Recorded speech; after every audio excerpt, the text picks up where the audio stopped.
साथ सुरजीत सिंह साहब हैं जो कि पहले आज़ाद समाज पार्टी के लीडर थे। अभी नॉमिनेशन भरने आए हैं, ये डीसी ऑफिस के सामने नॉमिनेशन भर दिया है। अब जरा इनसे बात करते हैं। सुरजीत भाजी, पहले ये बताइए कि आपने अभी किस पार्टी से नॉमिनेशन भरा है? बहुत बहुत धन्यवाद। मेरा नाम सुरजीत सिंह हुआ। मैं 48 जमशेदपुर पूर्वी विधानसभा से राइट टू रिकॉल पार्टी से नॉमिनेशन किया है मैंने। और आपको बताना चाहता हूँ कि जमशेदपुर पूर्वी में सबसे ज़्यादा सिखों की संख्या है, वोटर्स की संख्या है। और कोई पार्टी ने हमारे सिखों को कैंडिडेट बनाने का काम नहीं किया। राइट टू रिकॉल का धन्यवाद करता हूँ कि उसने एक सिख कैंडिडेट को आगे किया, ताकि हम लोग यहाँ पे जितने भी हमको जो गवर्नमेंट की सुविधाएं नहीं मिल पाती हमारे समाज को, हमारे बहुजन समाज को, तो हम सब जीत के उसको सुविधाएं उसके घर तक पहुँचाएं। दूसरा सवाल है, आपको क्या उम्मीद लगता है, चूँकि पूर्वी में एक से एक दिग्गज भी खड़े हैं, जय कुमार भी हैं कांग्रेस से, आपको क्या लगता है कि वहाँ पे सिख समाज आपको वोट करेगा? देखिए, एक तरफ आप देख रहे हैं रघुवर दास की बहू खड़ी है, ठीक है। आप बताइए, एक महिला ने एक प्रेस कॉन्फ्रेंस में कहा था कि रघुवर दास की बहू को पता है zone number 5, zone number 7, zone number 8 कहाँ पे बिरसा नगर में। जब उनको जगह ही नहीं पता है तो वो लोगों की क्या सेवा करेगी? ये बीजेपी के लोग परिवारवाद दूसरे ऊपर बोलते हैं कि ये परिवारवाद करते हैं, कांग्रेस फलाना पार्टी परिवारवाद करती है। झारखंड में इन्होंने इस बार क्या किया विधानसभा में, आप देख सकते हैं।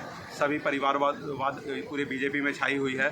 और रह गई डॉक्टर अजय की बात, जो कांग्रेस से उतर रहे हैं, तो मैं 2019 की आपको याद दिलाना चाहता हूँ। 2019 में गौरव वल्लभ कांग्रेस से लड़े थे। उन्होंने कहा था कि जमशेदपुर में हाईटेक सिटी बना दूंगा, बहुत कुछ कर दूंगा। जैसे ही वो चुनाव हारे, यहाँ से चले गए, उनका कोई अता पता नहीं है। तो ऐसे छलाने वाले लोग हर बार आते हैं, पैरासूट से कांग्रेस के प्रत्याशी उतरते हैं। कांग्रेस के क्यों नहीं प्रत्याशी यहाँ के लोकल लोगों को प्रत्याशी बनाती है? यहाँ के लोकल भी जो उनके नेता है, जो बहुत अच्छे नेता है, जो अपना यहाँ पे काम करते हैं, समाज में काम करते हैं, उनको क्यों नहीं बनाती है? हमेशा पैरासूट से उतारती है। और डॉक्टर अजय भी पैरासूट से उतरे हैं। वो हारे या जीते, जो भी करे, वो यहाँ से फिर वो राहुल गांधी के पास भाग जाएंगे। यदि जो भी जनता इसको वोट देगी डॉक्टर अजय को, तो वो छला हुआ महसूस करेगी। जैसे कि 5 साल हम लोगों ने सरजू राय को वोट दे के छला हुआ महसूस किया, वैसे डॉक्टर अजय को वोट दे के यहाँ की जनता छला हुआ महसूस करेगी। वो हारेंगे या जीतेंगे, जो भी होंगे, ये वो भाग जाएंगे राहुल गांधी के पास। अगर आप चुनाव जीतते हैं तो आपका मुद्दा क्या रहेगा सबसे पहला? देखिए, चुनाव जीतने के बाद हमारा मुद्दा है, और ये पहले से ही मुद्दा हमारा है, शिक्षा, स्वास्थ्य को और महिला सशक्तिकरण को लेकर हमारा मुद्दा है। महिला की सुरक्षा को लेकर आए दिन देख रहे हैं कि हर स्टेट में घटनाएं हो रही है, बलात्कार की घटनाएं हो रही है, छेड़खानी की घटनाएं हो रही है। तो इसको रोकने के लिए हमारा जो सिखों का जो एक अखाड़ा होता है, जिसको हम लोग गतका बोलते हैं, हम लोग वहाँ पे लड़के ही नहीं, वहाँ की लड़कियाँ, हमारे घर की बच्चियाँ भी वो अखाड़ा सीखती है सेल्फ डिफेंस के लिए। उसको हम लोग बढ़ावा देंगे और हर समाज के बीच में उसको सिखाएंगे, पहला बात।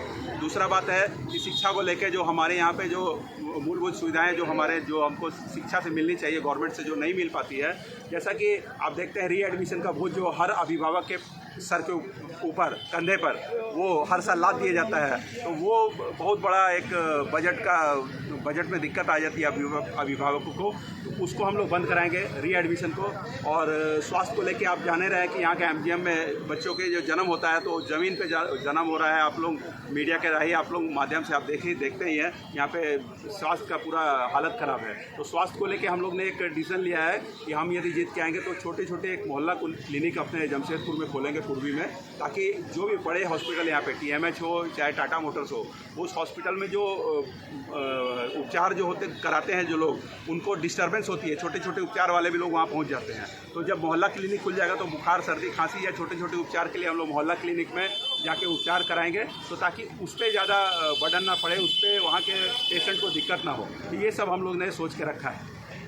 एक आखिरी सवाल है आपसे कि आपको क्या लगता है, चूँकि ये एक सच है, कटु सत्य है, कि सिख की जो कम्युनिटी है उसका एक बड़ा परसेंटेज कांग्रेस को जाता है और कुछ परसेंटेज बीजेपी को भी जाता है, तो क्या उनसे मोह भंग कर पाएंगे आप?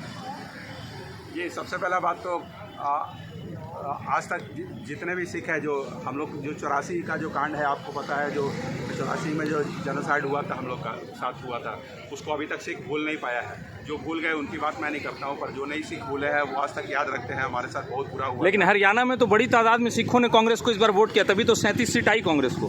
तो ये देखिए, अब ये वहाँ के सिखों की बात, मैं झारखंड के सिखों की बात बता रहा हूँ। झारखंड में सबसे ज़्यादा यहाँ जमशेदपुर पूर्वी में सिखों की आबादी है, 60,000 से ऊपर ज़्यादा वोटर है। तो यहाँ के सिख, मैं आपको एकदम वादा देता हूँ कि कांग्रेस को यहाँ वोट नहीं पड़ेगा, और बीजेपी में इसलिए वोट नहीं पड़ेगा क्योंकि किसान आंदोलन को लेकर हम लोग बहुत सक्रिय रहे पूरे झारखंड में।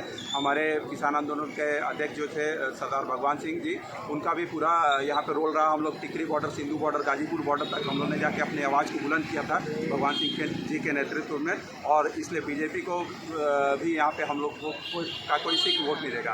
और जो कि मैं सिख कैंडिडेट हूँ, इसलिए मैं अपने सिख समाज से अपील करता हूँ कि ये इस बार मुझे वोट दे और इस बार इतिहास रच दे जमशेदपुर पूर्वी में। मेरी तरफ से, मेरी पूरी टीम की तरफ से बहुत बहुत शुभकामनाएं आपको।